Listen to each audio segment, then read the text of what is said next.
ಈಗ ರಾಜ್ಯದ ಎಲ್ಲ ಜಿಲ್ಲೆಗಳ ಪ್ರಮುಖ 50 ಸುದ್ದಿಯನ್ನು ನೋಡೋಣ ಕರ್ನಾಟಕ ಎಕ್ಸ್‌ಪ್ರೆಸ್‌ನಲ್ಲಿ.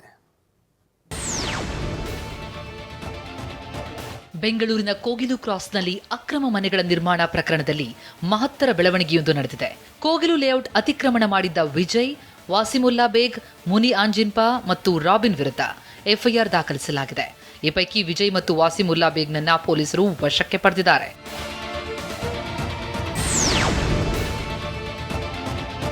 ಕೋಗಿಲು ಲೇಔಟ್ ಗದ್ದಲದಲ್ಲಿ ಬಿಜೆಪಿ ಆರೋಪಕ್ಕೆ ತಿರುಗೇಟು ಕೊಡೋದಕ್ಕೆ ರಾಜ್ಯ ಸರ್ಕಾರ ಮುಂದಾಗಿದೆ. ಸರ್ವೆ ಮಾಡಿರುವ ಉತ್ತರ ನಗರ ಪಾಲಿಕೆ ಹಾಗೂ ಜಿಲ್ಲಾಡಳಿತ ಸರ್ಕಾರಕ್ಕೆ ವರದಿ ಸಲ್ಲಿಸಿದೆ.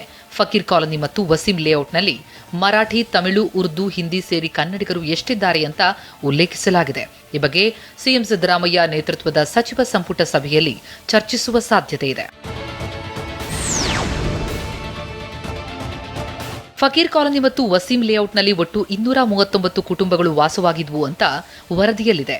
ಅದರಲ್ಲಿ 108 ಕುಟುಂಬಗಳ ಮಾತೃಭಾಷೆ ಕನ್ನಡವಾಗಿದೆ. ಇನ್ನು 103 ಕುಟುಂಬಗಳ ಮಾತೃಭಾಷೆ ಉರ್ದು ಆದರೆ 13 ಕುಟುಂಬಗಳು ತಮಿಳು ಭಾಷಿಕರಾಗಿದ್ದಾರೆ.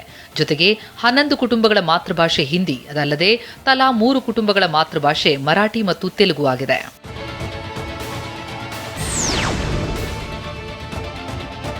ಉತ್ತರ ನಗರ ಪಾಲಿಕೆ ಹಾಗೂ ಜಿಲ್ಲಾಡಳಿತ ಸರ್ಕಾರಕ್ಕೆ ವರದಿ ಸಲ್ಲಿಸಿರುವುದು ಯಾವ್ಯಾವ ಧರ್ಮದವರಿದ್ರು ಅಂತ ಉಲ್ಲೇಖಿಸಲಾಗಿದೆ.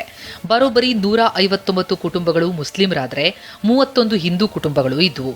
ಜೊತೆಗೆ ಒಂದು ಕ್ರಿಶ್ಚಿಯನ್ ಕುಟುಂಬ ಸೇರಿ 191 ಕುಟುಂಬಗಳು ಇತ್ತು ಅಂತ ರಾಜ್ಯ ಸರ್ಕಾರಕ್ಕೆ ವರದಿ ಸಲ್ಲಿಕೆಯಾಗಿದೆ.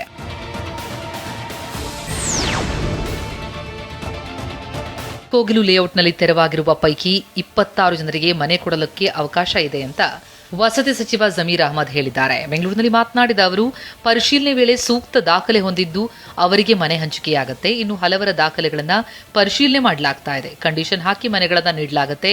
ಹೊರಗಿನವರಿಗೆ ಯಾವುದೇ ಕಾರಣಕ್ಕೂ ಮನೆ ನೀಡಲ್ಲ ಅಂದ್ರು. 26 ಜನಕ್ಕೆ ಆಗಿದೆ ಅಂತ, 26 ಜನಕ್ಕೆ ಇವತ್ತೇನೋ ಮನೆ ಕೊಡಬಹುದು. 26 ಜನಕ್ಕೆ ಏನಕ್ಕೆ ಡಾಕ್ಯುಮೆಂಟ್ ವೆರಿಫಿಕೇಶನ್ ಆಗಿ ಈಗ ಎಲ್ಲರದು ಡಾಕ್ಯುಮೆಂಟ್ ವೆರಿಫಿಕೇಶನ್ ನಡೀತಾ ಇದೆ. ಎಲ್ಲರಿಗೂ ಗೊತ್ತಿರೋದೇ ವಿಚಾರ. ಟೋಟಲ್ 261 ಮನೆಯಲ್ಲಿ 161 ಮನೆಗಳು ಡೆಮಾಲಿಷ್ ಆಗಿದೆ. ಅಪ್ಲಿಕೇಶನ್ಗಳು ಜಾಸ್ತಿ ಬಂದಿದೆ. ಅಪ್ಲಿಕೇಶನ್ ಹಾಕೋರಿಗೆಲ್ಲ ಮನೆ ಕೊಡೋಕ್ಕಾಗಲ್ಲ. ಯಾರು ಡೆಮಾಲಿಷ್ ಮಾಡಿದ್ದಾರೆ ಅವ್ರಿಗೆ ಕನ್ಸಿಡರ್ ಮಾಡಬೇಕಂತ ತೀರ್ಮಾನ ಮಾಡಿದ್ದಾರೆ ಮನೆ ಮುಖ್ಯಮಂತ್ರಿಗಳು. ಕಂಡೀಷನ್ಲಿ ಅಂದರೆ ಅವ್ರು ಡಾಕ್ಯುಮೆಂಟ್ ವೆರಿಫಿಕೇಷನ್ ಮಾಡ್ತಾರೆ. ಅವ್ರು ಲೋಕಲ್ ಆಗಿರಬೇಕು, ನಮ್ಮ ಕರ್ನಾಟಕದವ್ರು ಇರಬೇಕು. ಆಚೆಯವರಿದ್ದರೆ ಯಾವ ಕಾರಣಕ್ಕೆ ಕೊಡಲ್ಲ. ತೆರವು ಕಾರ್ಯಾಚರಣೆ ವೇಳೆ ಮನೆ ಕಳೆದುಕೊಂಡ ಕೋಗಿಲು ನಿವಾಸಿಗಳ ಪಟ್ಟಿಯನ್ನ ಸರ್ಕಾರ ಬಿಡುಗಡೆ ಮಾಡಿದೆ. ಕನ್ನಡ ಮಾತಾಡೋರು, ಉರ್ದು ಭಾಷಿಕರು, ಮರಾಠಿ, ತಮಿಳು ಭಾಷಿಕರು ಎಷ್ಟಿದ್ದಾರೆ ಅಂತ ಲಿಸ್ಟ್ ಮಾಡಿದೆ. ಕನ್ನಡ ಮಾತನಾಡುವ 108 ಕುಟುಂಬಗಳು, ಉರ್ದು ಭಾಷಿಕ 103, ತಮಿಳು ಭಾಷಿಕ 13, ಹಿಂದಿಯ 11, ಮರಾಠಿಯ 3, ತೆಲುಗಿನ 3 ಕುಟುಂಬಗಳು ಸೇರಿದಂತೆ ಒಟ್ಟು 239 ಕುಟುಂಬಗಳ ಲಿಸ್ಟ್ ಮಾಡಿದೆ.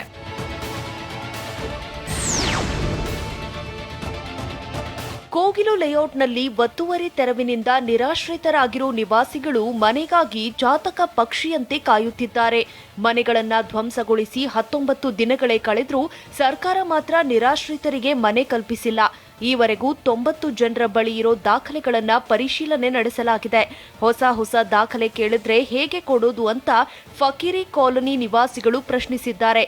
ಯಾವುದೇ ಕಾರಣಕ್ಕೂ ಈ ಜಾಗ ಬಿಟ್ಟು ಹೋಗಲ್ಲ ಎಂದಿದ್ದಾರೆ.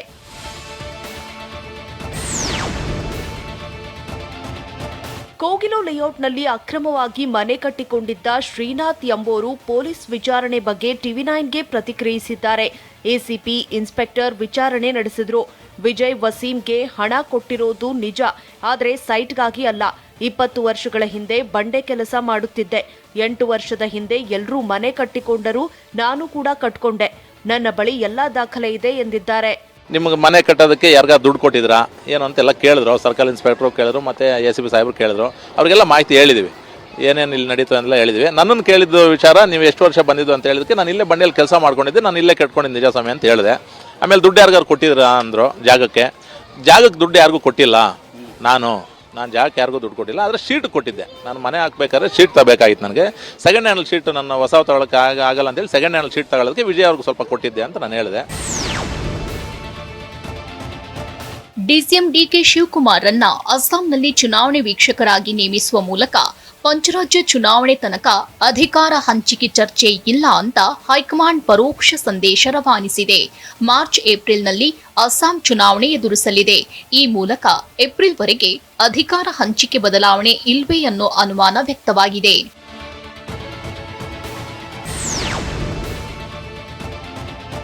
ಅಸ್ಸಾಂಗೆ ವೀಕ್ಷಕರಾಗಿ ನೇಮಿಸಿರುವ ಬಗ್ಗೆ ಡಿಸಿಎಂ ಡಿಕೆ ಶಿವಕುಮಾರ್ ಪ್ರತಿಕ್ರಿಯಿಸಿದ್ದಾರೆ. ಬೆಂಗಳೂರಲ್ಲಿ ಮಾತನಾಡಿದ ಅವರು, ಪಕ್ಷ ಏನ್ ಹೇಳುತ್ತೋ ಅದು ನಾನು ಮಾಡಬೇಕಾಗುತ್ತೆ. ನಮ್ಗೆ ಪಕ್ಷ ಜವಾಬ್ದಾರಿ ಕೊಟ್ಟಿದೆ. ಹಿಂದೆಯೂ ಕೂಡ ನನಗೆ ಜವಾಬ್ದಾರಿ ಕೊಟ್ಟಿದ್ರು, ಈಗಲೂ ಕೊಟ್ಟಿದ್ದಾರೆ. ನನಗೆ ಬೇರೆ ಆಯ್ಕೆ ಇಲ್ಲ ಎಂದು ಡಿಸಿಎಂ ಡಿಕೆ ಶಿವಕುಮಾರ್ ಹೇಳಿದ್ದಾರೆ. I don't have any option. My option is whatever the party tells we have to do it. That is being a congressman. I have to work for the party. ಕುಮಾರಸ್ವಾಮಿಗಿಂತ ಹೆಚ್ಚು ಅನುಭವ ಇದೆ ಎಂದು DK Shivakumar ತಿರುಗೇಟು ಕೊಟ್ಟಿದ್ದಾರೆ. ಬೆಂಗಳೂರಲ್ಲಿ ಮಾತನಾಡಿದ ಅವರು, ನಾನು ಸಿಎಂ ಆಗದಿದ್ರೂ ಈ ರಾಜ್ಯದ ಡಿಸಿಎಂ ಆಗಿದ್ದೇನೆ. ನನಗೆ ಆಡಳಿತ ನಡೆಸೋದು ಗೊತ್ತಿದೆ, ಸಭೆ ನಡೆಸೋದು ಗೊತ್ತಿದೆ.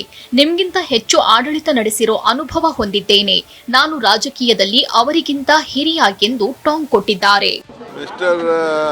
Kumaraswamy is. I am more experienced than Kumaraswamy in politics. I have a better experience. I may not become the chief minister. I have better experience on administration.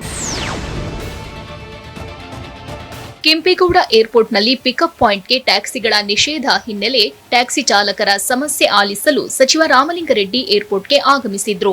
ನಿನ್ನೆ ಕೆಂಪೇಗೌಡ ಏರ್ಪೋರ್ಟ್ನ ಟರ್ಮಿನಲ್ 1ಕ್ಕೆ ಬಂದು ಪರಿಶೀಲನೆ ನಡೆಸಿದ್ರು.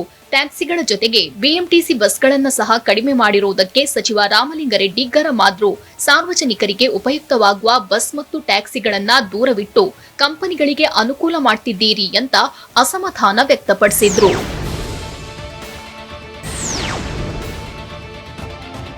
ದಕ್ಷಿಣ ಕನ್ನಡ ಜಿಲ್ಲೆಯ ಸುಳ್ಯ ಬಿಜೆಪಿ ಶಾಸಕಿಗೆ ಶ್ರದ್ಧಾಂಜಲಿ ಪೋಸ್ಟರ್ ಹಾಕಿದವರ ವಿರುದ್ಧ ದೂರು ದಾಖಲಾಗಿದೆ. ಬೆಲ್ಲವ ಸಂದೇಶ್ ಎಂಬ ಫೇಸ್ಬುಕ್ ಖಾತೆಯಲ್ಲಿ ಸುಳ್ಯ ಶಾಸಕಿ ಭಾಗೀರಥಿ ಮುರುಳ್ಯಾಗೆ ಶ್ರದ್ಧಾಂಜಲಿ ಪೋಸ್ಟರ್ ಹಾಕಲಾಗಿದೆ.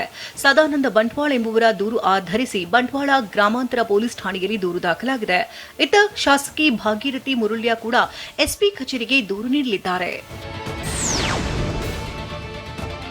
ಬಿಜೆಪಿ ಕಾರ್ಯಕರ್ತೆ ವಿವಸ್ತ್ರಗೊಳಿಸಿ ಹಲ್ಲೆ ಕೇಸ್ಗೆ ಬಿಗ್ ಟ್ವಿಸ್ಟ್ ಸಿಕ್ಕಿದೆ. ಕಾಂಗ್ರೆಸ್ನ ಸುವರ್ಣ, ಬಿಜೆಪಿಯ ಸುಜಾತ ನಡುವೆ ಸಮರ ರಾಜಕೀಯಕ್ಕೆ ತಿರುಗಿದೆ. ಕಾರ್ಪೊರೇಟರ್ ಸುವರ್ಣ ಕಲ್ಲಕುಂಟ್ಲ ಹಾಗೂ ಸುಜಾತ ಹಂಡಿ ಒಂದೇ ಪಕ್ಷದಲ್ಲಿದ್ರು. ಕಳೆದ 2 ವರ್ಷಗಳ ಹಿಂದೆ ಸುಜಾತ ಹಂಡಿ ಬಿಜೆಪಿ ಸೇರಿದ್ರು. ಪರಸ್ಪರ ದೂರವಾದ ಮೇಲೆ ಇಬ್ಬರ ನಡುವೆ ವೈಷಮ್ಯ ಹೆಚ್ಚಾಗಿತ್ತು.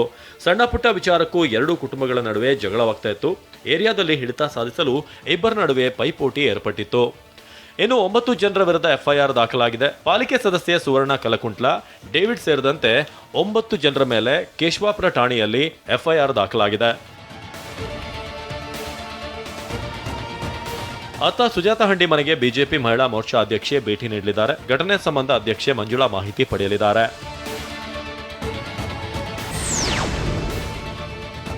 ಬಿಜೆಪಿ ಕಾರ್ಯಕರ್ತೆ ವಿವಸ್ತ್ರ ಪ್ರಕರಣದಲ್ಲಿ ಪಾಲಿಕೆ ಸದಸ್ಯೆ ಸುವರ್ಣ ಕಲ್ಲಕುಂಟ್ಲಾಗೆ ಬಂಧನ ಭೀತಿ ಎದುರಾಗಿದೆ.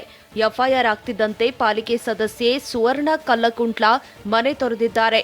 ಮನೆಗೆ ಬೀಗ ಹಾಕೊಂಡು ಸುವರ್ಣ ನಾಪತ್ತೆಯಾಗಿದ್ದಾರೆ.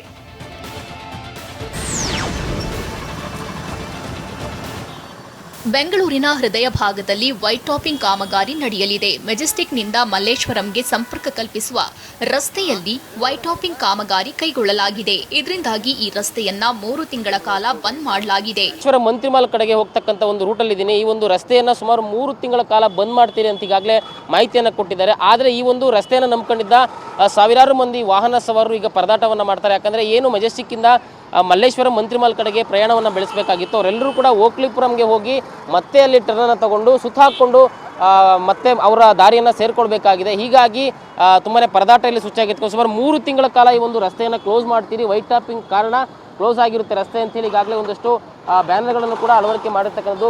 ಮೆಜೆಸ್ಟಿಕ್ನಿಂದ ಬರುವ ವಾಹನಗಳು ಓಕಳಿಪುರಂ ಅಂಡರ್ ಪಾಸ್, ಸುಜಾತ ಚಿತ್ರಮಂದಿರ ಮೂಲಕ ಮಲ್ಲೇಶ್ವರಂ ಕಡೆ ಹೋಗಬಹುದು.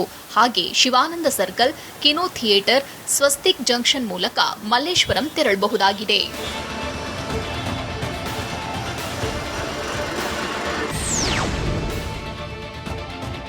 ಬೆಂಗಳೂರಿನಲ್ಲಿ ನಮ್ಮ ಮೆಟ್ರೋ 3ನೇ ಹಂತದ ಕಾಮಗಾರಿ ಯೋಜನೆಯಿಂದಾಗಿ ಸಾವಿರಾರು ಮರಗಳಿಗೆ ಕೊಡಲಿಪೆಟ್ಟು ಬೀಳಲಿದೆ. ಹೀಗಾಗಿ ಯೋಜನೆ ವಿರುದ್ಧ ಪರಿಸರ ಪ್ರೇಮಿಗಳು ಆಕ್ರೋಶ ಹೊರಹಾಕಿದ್ದಾರೆ. ಕಾಮಗಾರಿಗೆ 6,868 ಮರಗಳ ಕತ್ತರಿಗೆ ಬಿಎಂಆರ್ಸಿಎಲ್ ನಿರ್ಧರಿಸಿದೆ. ಇನ್ನು ಮೈಸೂರು ರಸ್ತೆಯಿಂದ ಜೆಪಿ ನಗರದವರೆಗೂ ಮೆಟ್ರೋ ವಿಸ್ತರಣೆಯಿಂದಾಗಿ ಜೆಪಿ ನಗರ ಭಾಗದಲ್ಲಿಯೇ 1,092 ಮರಗಳ ಕಡಿತಕ್ಕೆ ತೀರ್ಮಾನಿಸಲಾಗಿದೆ. ಈ ಪೈಕಿ 406 ಮರಗಳ ಸ್ಥಳಾಂತರಕ್ಕೆ ಬಿಎಂಆರ್ಸಿಎಲ್ ಪ್ಲಾನ್ ಮಾಡಿಕೊಂಡಿದೆ. ಮರಗಳ ಮಾರಣ ಹೋಮದಿಂದಾಗಿ ಬೆಂಗಳೂರಿನ ಪರಿಸರಕ್ಕೆ ಧಕ್ಕೆಯಾಗಲಿದ್ದು ವಾಯು ಮಾಲಿನ್ಯ ಹೆಚ್ಚಾಗುವ ಭೀತಿ ಎದುರಾಗಿದೆ. ಬಿಎಂಟಿಸಿ ಬಸ್ನಲ್ಲಿ ಕಳ್ಳರು ಕೈಚಳಕ ತೋರಿಸಿದ್ದಾರೆ. ಮಹಿಳೆಯ ಚಿನ್ನದ ಸರ ಎಗರಿಸಿದ್ದಾರೆ. ಮಲ್ಲೇಶ್ವರಂನಲ್ಲಿ ಚಿನ್ನ ಖರೀದಿ ಮಾಡಿದ್ದ ಅಣ್ವೇಶ್ವರಿ ಎಂಬವರು ಟಿ ದಾಸರಹಳ್ಳಿಗೆ ಬಸ್ನಲ್ಲಿ ಬರ್ತಿದ್ದಾಗ ಕಳವು ನಡೆದಿದೆ. ತಿಂಗಳು ಕಂತು ಕಟ್ಟಿ ಖರೀದಿಸಿದ ಸುಮಾರು 1.5 ಲಕ್ಷ ರೂಪಾಯಿ ಮೌಲ್ಯದ ಚಿನ್ನದ ಸರವನ್ನ ಬ್ಯಾಗ್ನಲ್ಲಿ ಇಟ್ಕೊಂಡು ಬರುವಾಗ ಕಳ್ಳರು ಕಳ್ಳತನ ಮಾಡಿದ್ದಾರೆ. ಪೀಣ್ಯ ಪೊಲೀಸ್ ಠಾಣೆಯಲ್ಲಿ ಕೇಸ್ ದಾಖಲಾಗಿದೆ. ವೈದ್ಯ ಡಾಕ್ಟರ್ ಕೃತಿಕಾ ರೆಡ್ಡಿ ಕೊಲೆ ಸಂಬಂಧ ಪತ್ನಿ ಮಹೇಂದ್ರ ರೆಡ್ಡಿ ವಿರುದ್ಧ ಚಾರ್ಜ್ ಶೀಟ್ ಸಲ್ಲಿಸಲು ಮಾರತಹಳ್ಳಿ ಪೊಲೀಸರು ತಯಾರಿ ನಡೆಸಿದ್ದಾರೆ. ಸುಮಾರು 1,200 ಪುಟಗಳ ಚಾರ್ಜ್ ಶೀಟ್ ತಯಾರಿಸಿ ಎಸ್ಪಿಪಿಗೆ ಚಾರ್ಜ್ ಶೀಟ್ ಹಸ್ತಾಂತರಿಸಲಾಗುವುದು. ತಾಂತ್ರಿಕ ಹಾಗೂ ಎಫ್ಎಸ್ಎಲ್ ರಿಪೋರ್ಟ್ಸ್ ಕೂಡ ಸಂಗ್ರಹಿಸಲಾಗುತ್ತಿದೆ. 72ಕ್ಕೂ ಹೆಚ್ಚು ಸಾಕ್ಷ್ಯಗಳನ್ನು ಸಂಗ್ರಹಿಸಿ ಚಾರ್ಜ್ ಶೀಟ್ ಸಲ್ಲಿಕೆಗೆ ತಯಾರಿ ನಡೆಸಲಾಗಿದೆ.